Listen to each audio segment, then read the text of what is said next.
নির্বাচিত আপনাদেরই ভোটে নির্বাচিত বারবার ইউনিয়ন পরিষদের সাবেক চেয়ারম্যান, ইউনিয়ন বিএনপির সংগ্রামী সাবেক সভাপতি জনাব গোলাম সারোয়ার সুরজ চৌধুরী সাহেব, উপস্থিত ফুলবাড়িয়া উপজেলার বিএনপির নেতৃবৃন্দ, উপজেলা বিএনপি বিভিন্ন ইউনিয়ন থেকে আগত নেতৃবৃন্দ এবং অঙ্গ সহযোগী সংগঠনের নেতৃবৃন্দ এবং উপস্থিত ৮ নং রাঙ্গামাটি ইউনিয়নের সকল নেতাকর্মী শুভানুধ্যায়ী সকলকে জানাচ্ছি আমার ব্যক্তিগত পক্ষ থেকে এবং বাংলাদেশ জাতীয়তাবাদী দল ফুলবাড়িয়া উপজেলা শাখার পক্ষ থেকে শুভেচ্ছা এবং অভিনন্দন। প্রিয় উপস্থিতি, আজকে দীর্ঘদিন পর আপনাদের এখানে আমি উপস্থিত হয়েছি একটি মত বিনিময় সভা বা জনসভা, রাষ্ট্র কাঠামো মেরামতের যে দফাগুলি আগামী রাষ্ট্রনায়ক বিএনপির ভারপ্রাপ্ত চেয়ারম্যান আগামীর বাংলাদেশ জনাব তারেক রহমান দিয়েছিল 13 জুলাই 2023 সনে জাতির সামনে উপস্থাপন করেছিলেন। সেই সংস্কার বলেন আর দফা বলি, উনি সেগুলো উপস্থাপন করেছিলেন একটি সুন্দর দেশ গঠনের জন্য এবং একটি রাষ্ট্র পরিচালনার জন্য কিভাবে জনগণকে সম্পৃক্ত করে একটি সুখী আধুনিক জনকল্যাণমুখী রাষ্ট্র গঠন করা যায়, সেই লক্ষ্যে উনি রাষ্ট্র কাঠামো মেরামতের সংস্কার 31 দফা দিয়েছিলেন। প্রিয় উপস্থিতি,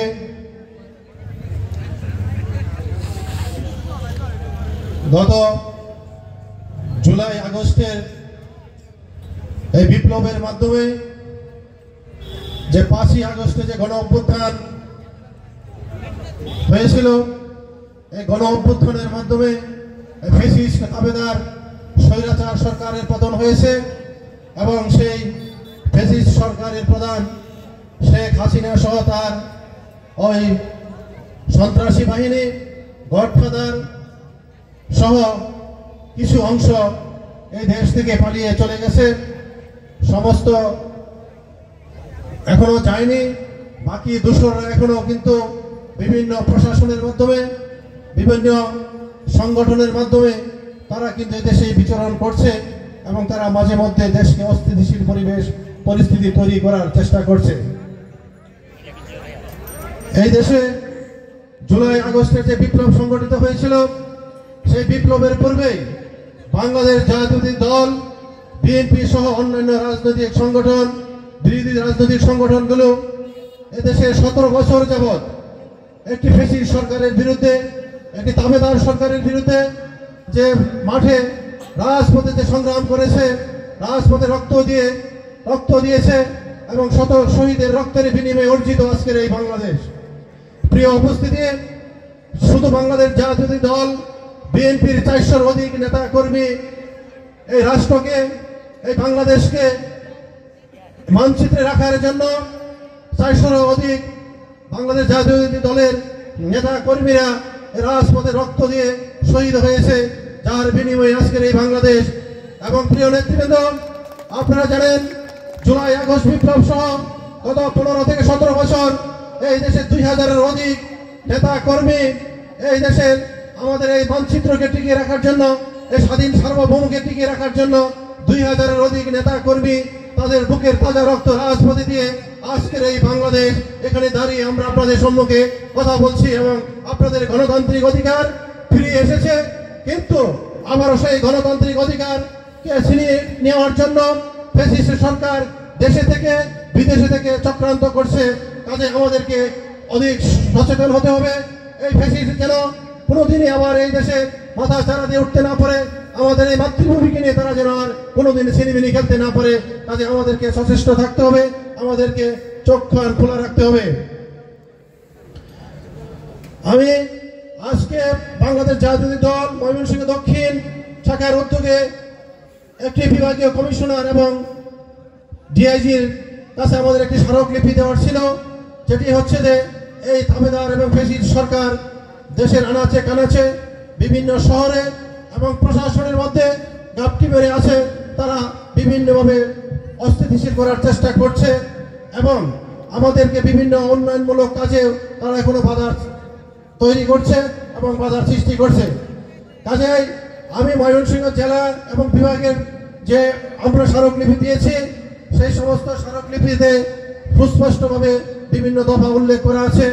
প্রিয় উপস্থিতি, আপনাদের এলাকায় আমি বলবো, আমাদের ফুলবাড়িয়া উপজেলায় প্রশাসনকে আমি এই রাঙ্গামাটি ইউনিয়ন থেকে নির্দ্বিধায় বলে দিতে চাচ্ছি যে ফুলবাড়িয়া উপজেলা প্রশাসন যদি কোন রকম ছল চাতুরির চেষ্টা করে, সেটা উপজেলা প্রশাসন হোক, উপজেলা থানা প্রশাসন হোক, অন্যান্য কর্মকর্তা হন, যেই হন, আপনারা যদি মনে করেন যে বিএনপি এখন চুপ মেরে আছে, বিএনপির নেতা কর্মীরা মনে ঘুমিয়ে আছে, এটা আপনারা প্রকাশ সঙ্গে বাস করছেন। আপনাদেরকে 5ই আগস্টে তার পূর্বের যে অবস্থা ছিল, যেরকম আন্দোলন সংগ্রাম আমরা করেছি রাজপথে, আবারও কিন্তু জাতীয়তাবাদী দল বিএনপির নেতা কর্মীরা আপনাদেরকে সেই আন্দোলন সংগ্রামের মাধ্যমে আপনারা কিন্তু আপনাদের অফিস ছেড়ে, উপজেলা প্রশাসন ছেড়ে আপনারা কিন্তু পালিয়েছিলেন এবং থানা কর্মকর্তারা আপনারাও কিন্তু ভয়ে এই থানায় অবস্থান করতে পারেননি। আমরাই কিন্তু আপনাদেরকে ধরে এনে থানায় বসিয়ে আপনাদেরকে কিন্তু দায়িত্ব পালন করার জন্য দায়িত্ব দিয়ে এসেছি। কিন্তু আপনারা যদি মনে করেন যে ওখানে বসে বসে আপনারা দালালি করবেন, আমাদের এলাকার আমার বিএনপি নেতা কর্মীদের নামে যেসব মামলা হয়েছে সেগুলো প্রত্যাহার করবেন না এবং আমার বিএনপির নেতা কর্মীরা কোনো উন্নয়নমূলক এবং কোনো প্রয়োজনীয় কাজে আপনাদের কাছে গেলে আপনারা গরিবেশি করবেন, তাহলে কিন্তু আপনাদের সেই আগের অবস্থায় আবার ফিরে যেতে হবে। প্রিয় উপস্থিতি, আজকে এখানে জনসভা করতে আসলে 31 দফা আমরা জাতির সামনে উপস্থাপন করতে আসলে অনেকেই বলছেন আমরা বাধার সম্মুখীন হচ্ছি, বিভিন্ন জায়গায় বাধা দিচ্ছেন। আমি একটি কথা বলতে চাচ্ছি, বাধা কি জন্য আসবে? আপনারা যদি সত্যিকারের দল করেন, শহীদ রাষ্ট্রপতি জিয়াউর রহমানের আদর্শের দল করেন, যদি বিএনপি নেত্রী বেগম খালেদা জিয়ার নেতৃত্বে এবং আগামী দিনের রাষ্ট্রনায়ক জনাব তারেক রহমানের নেতৃত্বে বিএনপির প্রতি যদি আপনারা অবিচল থাকেন, আপনারা যদি সত্যি সংগঠন করেন, তাহলে আপনারা এই ধরনের হীন কাজ আপনারা করতে পারেন না। এবং আপনারা যে কাজ করতে যাচ্ছেন, তারা কিন্তু আমরা চিহ্নিত করতে পারবো, তাদেরকে কিন্তু আমরা আগামী দিনে যেসব আমরা কমিটি হবে বা অঙ্গ সংগঠনের কমিটি হোক, উপজেলা কমিটি হোক, কিন্তু আমরা কিন্তু চেষ্টা করব সেই সব কমিটিতে কিন্তু আপনারা আসতে পারবেন না বলে আমি মনে করি, কিন্তু আমরাও কিন্তু আপনাদেরকে সেই সব অবস্থান থেকে আমরা আমাদের দায়িত্ব পালন করব। আপনারা এখানে বক্তব্য আসছে যে অনেক সময় বিভিন্ন ইউনিয়ন কমিটি দেওয়া হচ্ছে, হবে, অঙ্গ সংগঠন দেওয়া হচ্ছে, হবে, কিন্তু আসলে কমিটি গঠন করার জন্য এখন পর্যন্ত আমরা কোনো উদ্যোগী নেই। যারাই বলে, যারাই চেষ্টা করে, তারা সেটা অপচেষ্টা করে, চেষ্টা বলবো না, তারা অপচেষ্টা করে। কাজেই আমরা সকলে মিলে ঐক্যবদ্ধভাবে একটি দল গঠন করতে চাই, যে সংগঠনটি হচ্ছে আগামী দিনে যে নির্বাচন হবে, সেই নির্বাচনকে সুষ্ঠুভাবে পরিচালনার জন্য এবং সাধারণ মানুষের কাছে আমরা বসবো, সাধারণ মানুষকে আমরা উদ্বুদ্ধ করব, সাধারণ মানুষের কাছে আমাদের যে ম্যানিফেস্টো থাকবে সেটা আপনার মানুষের কাছে আমরা তুলে ধরবো। বাংলাদেশ জাতীয়তাবাদী দল তাদের যদি ভালো লাগে এবং আপনারা জানেন আপনাদের আচরণের উপরে নির্ভর করবে।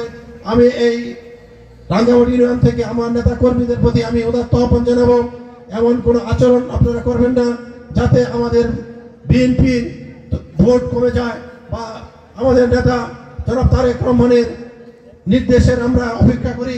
দেশ নেত্রী বেগম খালেদা জিয়ারকে আমরা যদি সত্যি সম্মান করি, তাহলে যদি আমরা নেত্রী হিসাবে মানি, তাহলে ওনাদের সমস্ত নির্দেশ আমরা অক্ষর অক্ষরে পালন করার চেষ্টা করব এবং চেষ্টা করি, তাহলে আমরা বিএনপির প্রকৃত কর্মী এবং বিএনপিকে আমরা প্রকৃত ভালোবাসি। কাজেই আমরা কোনো রকম হঠকারী সিদ্ধান্ত নিব না, যার জন্য দলের ক্ষতি হয় এবং দেশের আমাদের ক্ষতি হয়, আগামী নির্বাচনে আমাদের কোনো ক্ষতি হয়।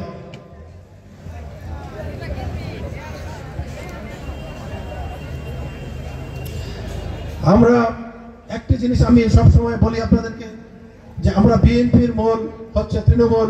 তৃণমূলকে যদি আমরা যদি সুসংগঠিত করতে পারি, তৃণমূলের নেতৃত্বের জন্যই এবং তৃণমূল দিয়ে কিন্তু আমরা বিএনপি আজকের এই বাংলাদেশের সর্ববৃহৎ রাজনৈতিক সংগঠন এবং রাজনৈতিক দল। কাজে তৃণমূলকে সুসংগঠিত করতে হবে, মানুষের ভোটাধিকার নিশ্চিত করতে হবে।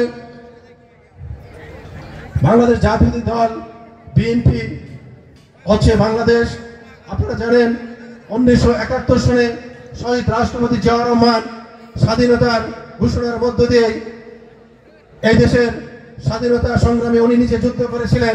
তার বিনিময়ে অর্জিত বাংলাদেশ জাতীয় দল মানে বাংলাদেশ 1975 সালের 7 নভেম্বর সিপাহী বিপ্লবী জনতার মাধ্যমে বিপ্লবের মাধ্যমে এদেশের রাষ্ট্রপতি নির্বাচিত হয়েছিলেন আমাদের প্রিয় নেতা শহীদ রাষ্ট্রপতি জিয়াউর রহমান। 1990 সালে আমাদের প্রিয় নেত্রী দেশ নেত্রী বেগম খালেদা জিয়া আন্দোলন সংগ্রামের মাধ্যমে স্বৈরাচারকে হটিয়ে এবং এই দেশে গণতান্ত্রিক পরিবেশে নির্বাচিত হয়ে এই দেশের গণতান্ত্রিক পরিবেশকে ফিরিয়ে দিয়েছিলেন। 1990 থেকে 96 পর্যন্ত একটি সুখী সমৃদ্ধশালী দেশ গঠনের জন্য দেশ নেত্রী আপ্রাণ চেষ্টা করে গেছেন। তারপর 1996 সালে আবার আওয়ামী চক্রান্ত করে এদেশে একটি সরকার গঠিত হয়েছিল। তখন এই দেশে লুটতরাজ, সন্ত্রাসী এবং দুর্নীতি শুরু হয়েছিল।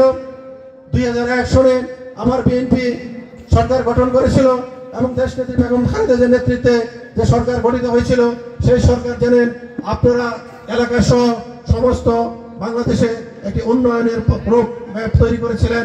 সেই লক্ষ্যে দেশ নেত্রী বেগম খালেদা জিয়ার নেতৃত্বে বাংলাদেশে অনেক উন্নয়ন হয়েছিল। তার ধারাবাহিকতায় আমাদের এই ফুলবাড়ী উপজেলাতেও উন্নয়ন হয়েছিল, সেটি এখনো বিদ্যমান আছে। আপনাদের এই অঞ্চলে অনেক যেমন রাস্তাঘাট হয়েছিল, কিছু ব্রিজ কালভার্ট হয়েছিল। এগুলি আমরা আগামীতে দেশ জনাব তারেক রহমান এবং খালেদা জিয়ার নেতৃত্বে যদি আগামী দিনে আবার দেশ পরিচালনা করার দায়িত্ব বিএনপি পায় তাহলে আমাদের বাকি উন্নয়নের যে কাজগুলি আছে আমরা সেগুলো করতে পারবো বলে আমরা বিশ্বাস করি। আমরা যেই নির্বাচিত হই, এখানে নির্বাচন যে আসছে, নির্বাচন হবে, দল মনোনয়ন দিবে, যাকে দেখ আপনারা তার জন্য কাজ করবেন। আমি চেষ্টা করব আমার জন্য বা আমাদের মাঝখানে যদি অন্য কেউ পায় তারপর আমি বলবো আপনারা সবাই ঝাঁপিয়ে পড়বেন দেশ নেত্রী বেগম খালেদা জিয়ার হাতকে, আমাদের প্রিয় অভিভাবক জনাব তারেক রহমানের হাতকে শক্তিশালী করার জন্য। প্রিয় নেতৃবৃন্দ, আপনারা জানেন আমাদের আগামী দিনের রাষ্ট্রনায়ক জনাব তারেক রহমান সুদীর্ঘদিন যাবৎ উনি যে জুলুম, অত্যাচার, নির্যাতন সহ্য করে এই দেশকে আমাদের দলকে সুসংগঠিত করছে। তার বিনিময়ে উনি একটি নেতৃত্ব দিয়েছেন। 2007 সন থেকে আমাদের উপরে যে নির্যাতন স্টিম রুলার চালানো হয়েছিল সেই নির্যাতনের শিকার আমাদের প্রিয় অভিভাবক, আমাদের প্রিয় নেতা জনাব তারেক রহমান সহ ওনার পরিবার জনাব আরাফাত রহমান কুকু। আপনি জানেন কয়েকদিন আগে আমরা মৃত্যুবার্ষিকী পালন করেছি, কিন্তু আপনারা জানেন ওনাকে নির্যাতন করা হয়েছিল। উনি নির্যাতনে তারপরে উনি ধুকে মারা গেছেন। কাজেই দেশ নেত্রী বেগম খালেদা জিয়া এবং তারেক রহমান তার পরিবার যে অপরিসীম ত্যাগ স্বীকার করেছে আমাদের জন্য, আমরা সেটি মনে রাখবো। এবং আমাদের প্রিয় নেতা জনাব তারেক রহমান দীর্ঘদিন যাবৎ দেশের বাইরে অবস্থান করছেন, উনি এখন মোটামুটি সুস্থ। কাজে উনি ওনার ত্যাগ